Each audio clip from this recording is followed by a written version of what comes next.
Jerusalem the manase cháu si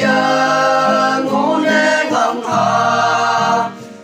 tiếng love của mẹ the man sẽ ra ngô hà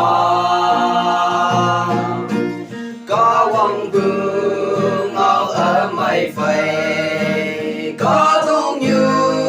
quang ai tâm hà hà đâu qua thơm an Christ tuy sâu ai yo Christ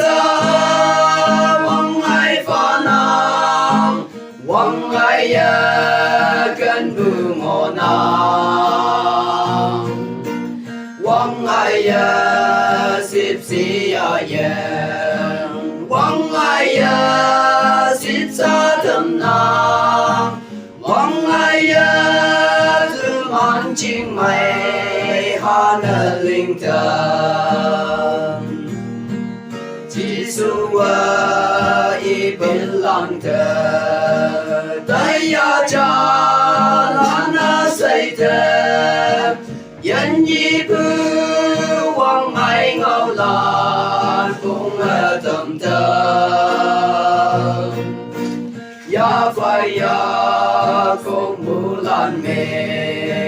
mau na ban mua say thờ nhân y bư quang ai ngâu lan nhau tâm thờ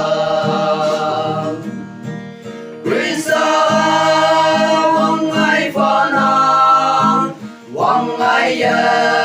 cần bu ngô nam quang ai sip si quang ai sip sa thầm nam quang ai thơm an chinh mây hà nơ linh thần người ai linh nhị là kề dưới nóc xa quang ai tâm la hà đâu qua thơm an Christ tuy sâu ngô nam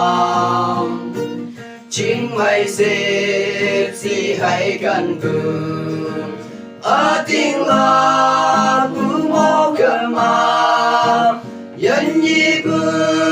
quang ai là yong thâu là ngô nam Christ